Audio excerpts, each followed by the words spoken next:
आज हम लोग सर्कल चैप्टर का क्वेश्चंस करने जा रहे हैं।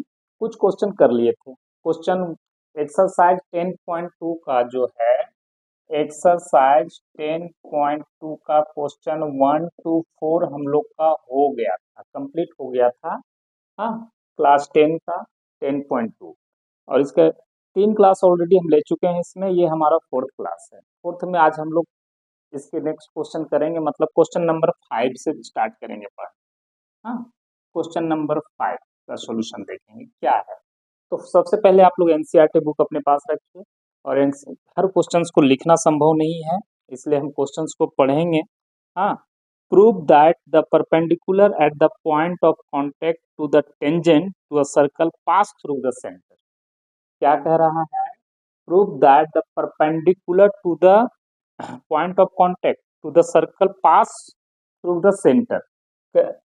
इस क्वेश्चन को पढ़ने के बाद हम पहले फिगर बनाए। एक सर्कल है, ठीक है, ये हमारा सर्कल है, सेंटर होगा ही सर्कल है। तो कह रहा है prove that the perpendicular at point of contact to tangent to a circle pass through the centre. अब टेंजेंट की बात किया है तो हमने क्या किया कि ए और बी को एक टेंजेंट मान लिया। ये किस पॉइंट पे है? पी पे है, ठीक है, पी पॉइंट पे है, पॉइंट ऑफ कांटेक्ट। अब यहाँ से जो लाइन ड्रॉ हो रहा है ये परपेंडिकुलर लाइन होता है, हमको पता है, सब हम जान रहे हैं। ये थ्योरम भी हम लोगों ने करा है 10.1, जो पहला थ्योरम इंट्रोडक्शन क्लास में हम जो थ्योरम बताए थे वही थ्योरम के अकॉर्डिंग ये परपेंडिकुलर होता है, ठीक है। तो हमको प्रूव करना है कि ओपी जो है ये सेंटर से ही पास हो, इधर से उधर से पास नहीं हो, ओपी सेंटर से पास हो, ठीक है। पहले हम लिखेंगे गिवन, मतलब क्वेश्चन का इंफॉर्मेशन से हमारे पास क्या गिवन है। Prove that perpendicular at the point of contact to tangent to circle pass through the centre. हाँ, a circle with centre O, ठीक है, A B the tangent at point, किस पॉइंट पे है? पॉइंट पी पे है, at point P, such that OP perpendicular A B, ऐसा है, ठीक है। हमें प्रूफ क्या करना है? ये गिवन था, ये जो हमने लिखा गिवन, टू प्रूव, क्या करना है टू प्रूव में वो लिखेंगे। हम बार बार बोलते हैं कि ज्योमेट्री का क्वेश्चन में जो इन्फॉर्मेशन है उससे हम गिवन थिंग्स को नोट कर देंगे, ठीक है। गिवन जो हमको नजर आ रहा है वो लिख दिए। अब क्वेश्चन का डायरेक्शन कह क्या रहा है, हमको निकालना क्या है, आंसर क्या है, प्रूफ क्या करना है वो देखना है, तो वो चीज को भी हम लिख देंगे। ओपी पास थ्रू सेंटर, ठीक है ना। ओपी परपेंडिकुलर है ये बी पर, इस पे, तो ओपी पास थ्रू सेंटर, यही प्रूफ कर। हम कैसे प्रूफ करेंगे, ठीक है, प्रूफ की ओर बढ़ेगा। Since OP perpendicular A B, अगर परपेंडिकुलर है तो ये 90 डिग्री का एंगल पे बनाता है, तो इससे हमको क्या मिलेगा? Therefore angle O P B is equal to 90 degree. इसको इक्वेशन हम 1 मान। अब क्या करेंगे, कुछ हम देखते हैं, एज्यूम करके, let us as assume that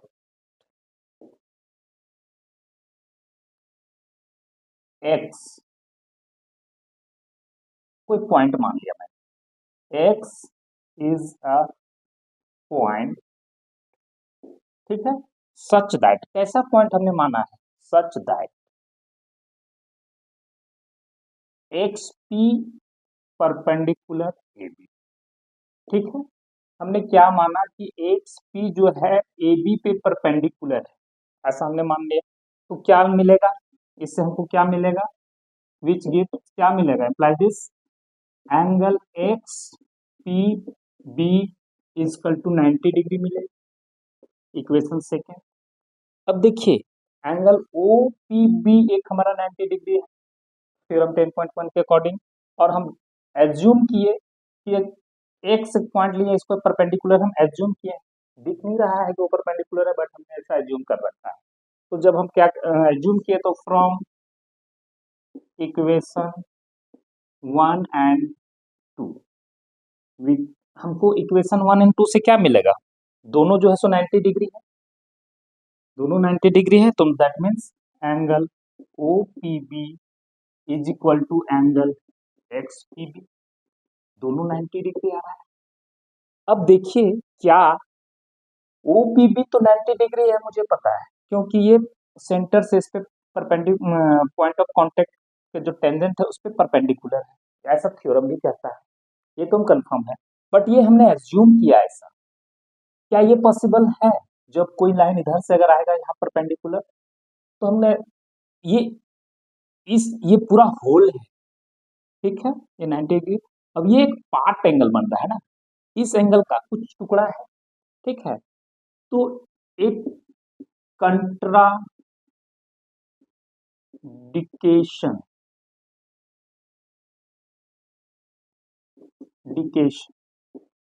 fact is that part can't be equal to whole।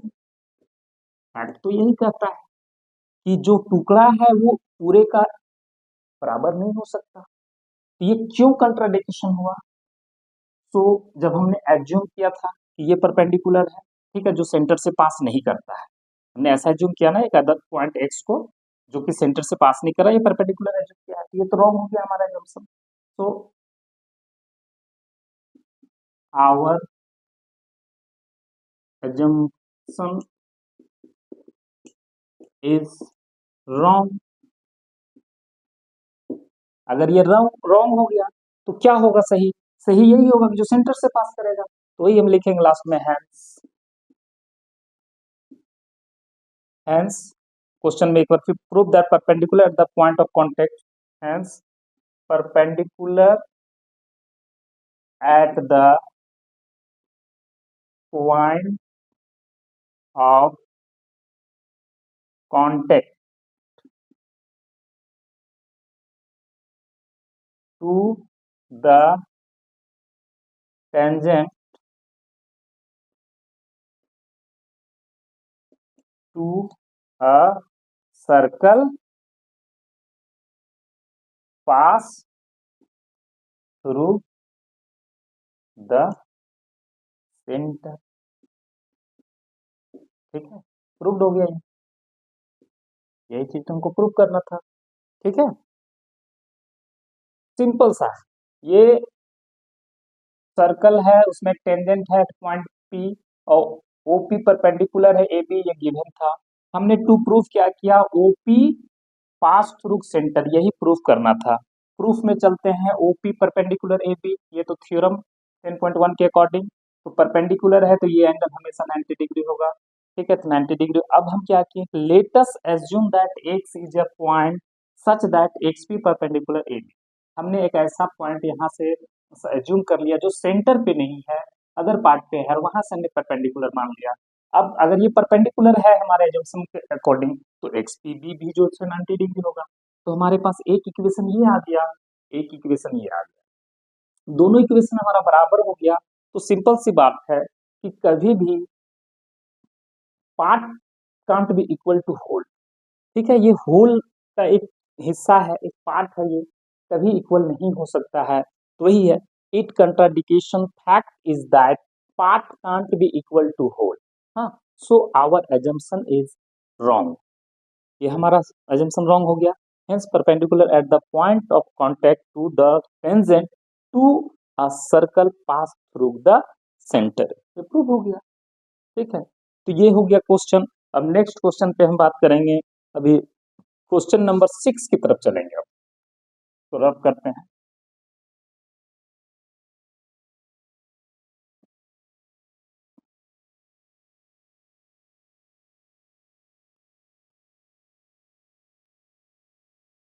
Question 6, आप तब तक क्वेश्चन को पढ़िए, एनसीईआरटी बुक में जो क्वेश्चन है उसको पहले रीड कीजिए, एक बार दो बार रीड कीजिए, स्लोली रीड कीजिए। क्वेश्चन को समझने, मैथ्स का क्वेश्चन समझने का सबसे आसान तरीका है कि उसको स्लोली रीड करें।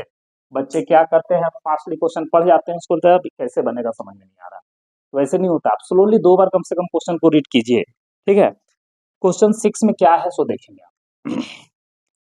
The length of tangent from a point A at distance 5 centimetre from the centre of the circle is 4 centimetre, find the radius of circle.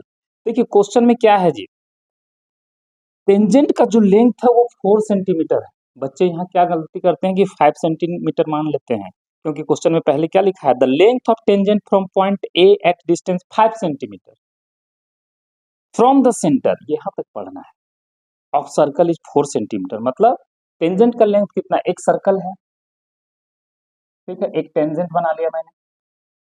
Length of tangent इस पॉइंट से ए तक का जो ये लेंथ है tangent का, ठीक है, सेंटर वो है, कह रहा है the length of tangent from a point A at distance 5 centimetre, 5 centimetre is 4 centimetre. Tangent का लेंथ कितना बता रहा है, 4 सेंटीमीटर। तो हम क्या फाइंड करना है, find the radius of circle, ये हमें फाइंड करना है, ठीक है। तो कैसे फाइंड करेंगे, हम जानते हैं, we know that, we know that, क्या जानते हैं, थ्योरम 10.1, बार बार वो थ्योरम देखो, सर्कल का जो दो थ्योरम दिया हुआ है ना, वही दो ही थ्योरम पर सारा क्वेश्चन है, वही कंसेप्ट है। We know that the tangent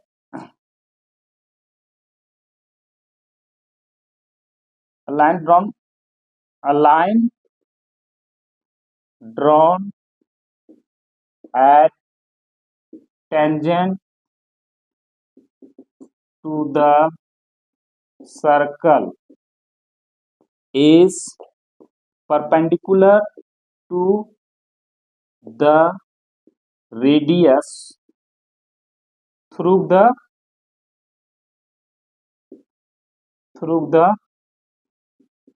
point of contact। ये थ्योरम पढ़ा चुके हैं जी, बार बार थ्योरम को हम समझाएंगे नहीं, आपको पता है, आपको थ्योरम पता होना चाहिए कि ये जो लाइन है, line drawn at tangent to the circle is perpendicular, ठीक है, to the radius through the point of contact. इस पॉइंट पे जो ये लाइन ड्रॉ किया गया है ये परपेंडिकुलर होता है, दैट मींस ये 90 डिग्री का एंगल बनाता है। तो इससे हमको क्या मिला, therefore O P A triangle, O P A is right angle triangle, यही हुआ ना हमारे पास, ओपी एक राइट एंगल ट्रायंगल हो गया। तो क्या होगा, हम जानते हैं क्या इससे होगा, देयरफॉर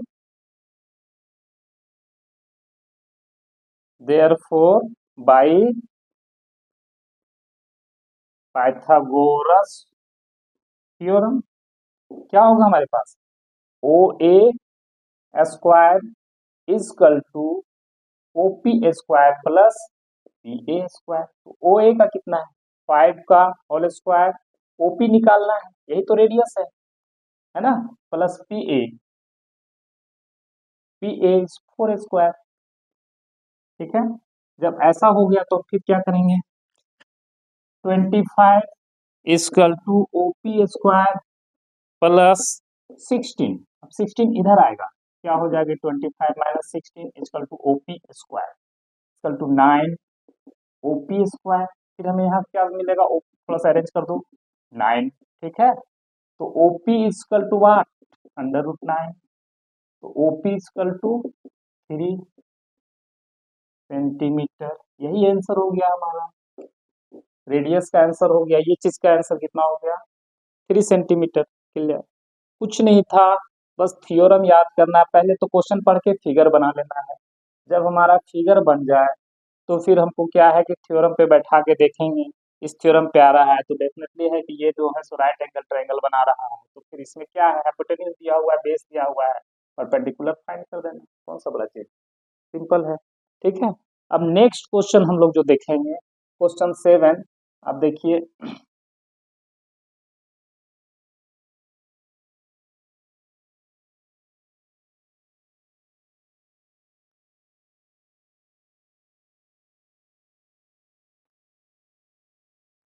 क्वेश्चन नंबर जो 7 है, बहुत अच्छा क्वेश्चन है, एग्जाम में आया हुआ क्वेश्चन है ये। ठीक है, क्या है question number 7? Two concentric circles are of radii 5 centimeter and 3 centimeter. Find the length of the chord, the larger circle which touch the smaller circle.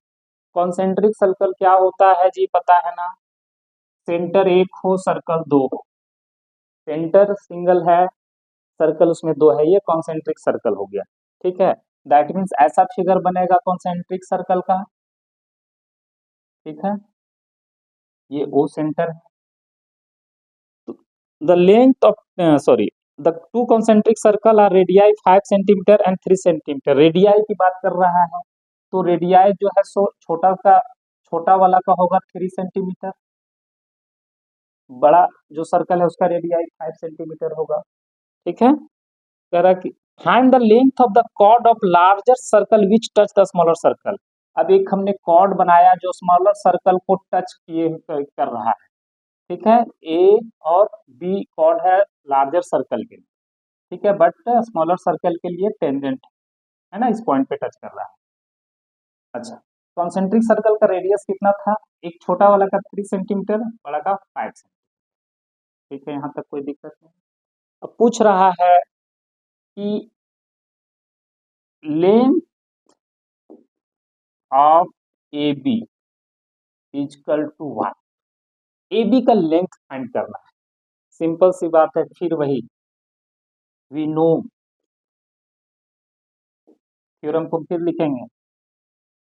A line drawn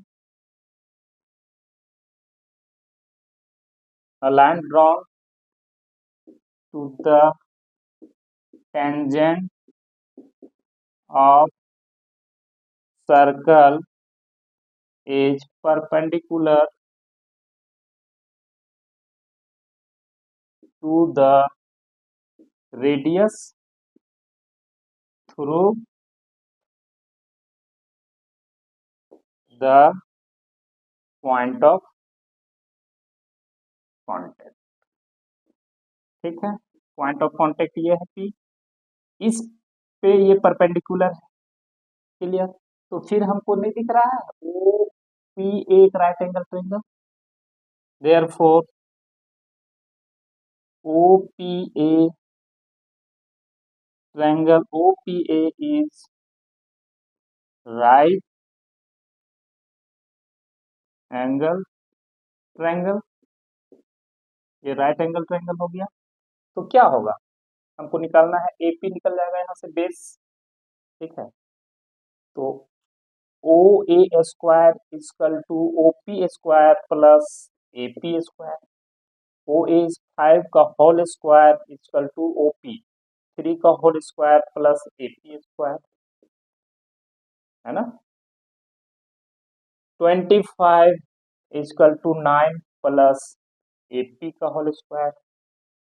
अब क्या होगा, एपी का whole square is equal to 25 minus 9 is equal to 16। तो AP is equal to under root 16 is equal to 4 centimetre. AP का value क्या होगा, जिसका square root निकालेंगे तो 4 सेंटीमीटर आएगा। हम एपी मिल गया। अब देखो मैथमेटिक्स, अब हम यहाँ क्या लिखेंगे, A B is equal to AP plus BP, since AP is equal to BP is equal to AP plus AP is equal to 2 is equal to 2 into 4 centimetre. तो ए बी का क्या हो जाएगा, A B is equal to 8 centimetre. Answer आ गया। अब बच्चे क्या बोलेंगे, बच्चों का कंप्लेन रहता है, ब्लेम कर देते हैं फटाक से टीचर को कि सर क्या बताए, समझ में नहीं आया। देखो जी, ये जो है एपी 4 सेंटीमीटर जो हमारा आया, और ये एपी एंड बीपी हमेशा इक्वल होता है ये क्लास 9 का जब सर्कल चैप्टर आप पढ़ रहे थे तो वहां आप थ्योरम पढ़े होंगे, line drawn to the chord of circle bisected the chord. ऐसा थ्योरम आप प्रूफ कर चुके हो क्लास 9 में कि सेंटर से जो एक लाइन ड्रॉ होता है कॉर्ड पे परपेंडिकुलर जो होता है इस लाइन पे, वो कॉर्ड को बाइसेक्ट करता है जी। तो ए बी जो है सो इस बड़ा वाला सर्कल के लिए जो है सो कॉर्ड है, और यहाँ सेंटर से इस पे परपेंडिकुलर है, तो कॉर्ड को बाइसेक्ट करेगा। ये थ्योरम है क्लास 9 का। और अगर आप क्लास 9 में मैथ्स को सर्कल को नहीं पढ़े हैं बढ़िया से, इस क्वेश्चन को नहीं समझ में सकोगे, क्योंकि उस थ्योरम को हम डायरेक्ट यूज करके 8 सेंटीमीटर आंसर ला रहे हैं। एपी इक्वल टू बीपी हमने कैसे लिख दिया ये आपको समझ में नहीं आएगा। इसलिए मैथमेटिक्स क्या है कि हमेशा प्रीवियस कंसेप्ट से को रिलेटेड होता है। अगर प्रीवियस में आपका कंसेप्ट क्लियर नहीं है तो आपको नहीं समझ में आएगा। इसलिए देखते हो मैथ्स कहते हैं लोग कि बहुत टफ है, ऐसा कुछ भी नहीं है। आप टेक्निकली मैथ्स को नहीं पढ़ते हो, टेक्निक के साथ आप नहीं पढ़ते हो। मैथ्स सीखने का चीज है। आप प्रीवियस में अगर आप नहीं सीख रखे हो तो आपको यहाँ पे प्रॉब्लम करेगा। ठीक, देखते हो आप 7 क्लास में जो है सो पैरेलल लाइन में जो ट्रांसवर्सल लाइन है वहाँ अल्टरनेटिंग इंटीरियर एंगल इक्वल होता है, करस्पॉन्डिंग एंगल, ये सब हम लोगों ने पढ़ा है। वो कंसेप्ट को हम क्लास 10 में यूज करते हैं। यहाँ वो चीज पढ़ाया जाता है क्या? नहीं पढ़ाया जाता है। इसलिए प्लीज आप लोग अवेयर रहिए कि आपने पीछे क्या पढ़ रखा है। ब्लेम मत कीजिए कि समझ में नहीं आया। ठीक है, ब्लेम करने से नुकसान आपका है, टीचर का कोई नुकसान नहीं है। जो भी टीचर पढ़ाते हैं उनको पता रहता है तभी पढ़ाते हैं। स्टूडेंट को पता नहीं रहता है, वो नहीं समझ पाते हैं। और मैथ्स में जो कंसेप्ट यूज होता है इस थ्योरम को हम यहाँ नहीं बता सकते। वो अपने आप में एक क्वेश्चन है, वो क्लास 9 का था। ठीक है, तो थैंक यू। नेक्स्ट वीडियो में फिर हम आगे क्वेश्चन बनाएंगे, उसको आप देखिए, वीडियो को देखिए, आराम से अच्छा से देखिए, रोक के देखिए, तो समझ में आएगा, जरूर आएगा।